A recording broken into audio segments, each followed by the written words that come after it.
Hey there, friend. Welcome back to Daily Dose Radio here in the Bible Bistro. Come on in here with me. This is your home for organic Bible study that is fresh and delicious, responsibly handled, locally sourced, reasonably priced. It's free. This is artisanal Bible study at its best on the interwebs. This is Daily Dose Radio, so I'm glad you're here with me today as we look at verse 2 in Psalm 43. Now, this psalm does not have an introduction. It doesn't tell us whether it's a psalm, a prayer, a song, but you can obviously tell that this is a prayer of David. And we begin with, "Judge me, O God." And we talked about the man that's against him, the ungodly nation, the deceitful and unjust man. And I asked the question yesterday, what happens when a nation becomes contentious and ungodly, and the men are deceitful and unjust? Remember, Spurgeon said those two go together. Those are boon companions. They're twins. Deceit and unjust. They're twins. What happens to the church? Well, we're going to answer that question today as we read verse 2. So if you have your Bible there, why don't you turn over with me to Psalm 43, verse 2. "For thou art the God of my strength. Why dost thou cast me off? Why go I mourning because of the oppression of the enemy?"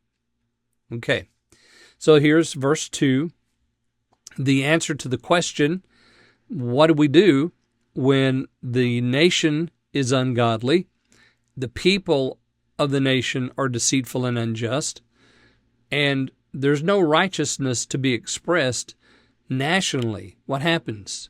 Where does the Christian run? Well, verse 2, the very first part tells us, "Thou art the God of my strength." Okay, the God of my strength. So we run to him. He's our refuge. You know, why do you say to me, "Fly like a little bird off to your mountain"? You know, where is your God? He's not here. No.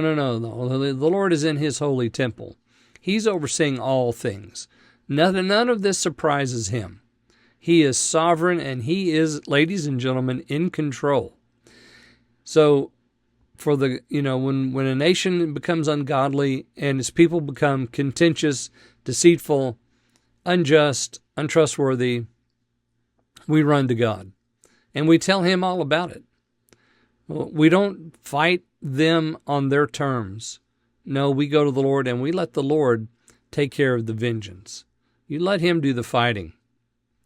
"Why dost thou cast me off? Why go I mourning because of the oppression of the enemy?" You see David's, and I'm just going to say David because I'm thinking that this is his, even though we're not told that. Why do I go mourning? Why have you cast me off? He's upset because he doesn't see victory yet. He's called on the Lord.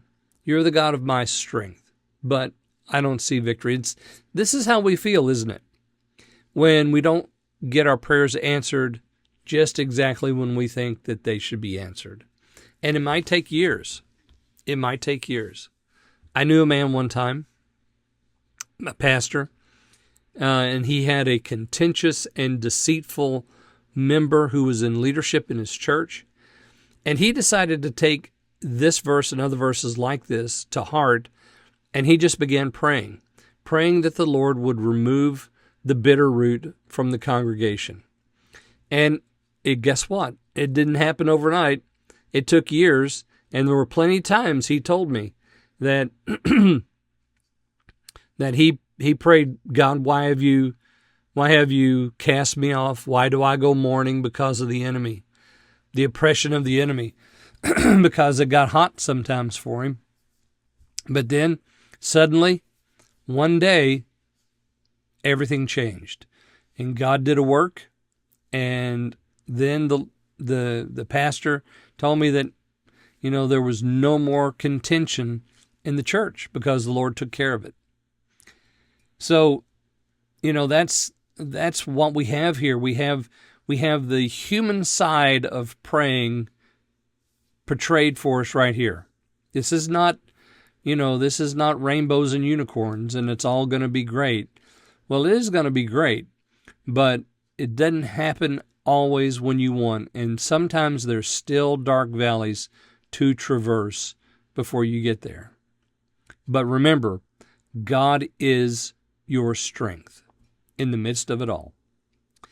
All right, well, join me again next time, and we'll look at verse 3 here in Psalm 43 here on Daily Dose Radio.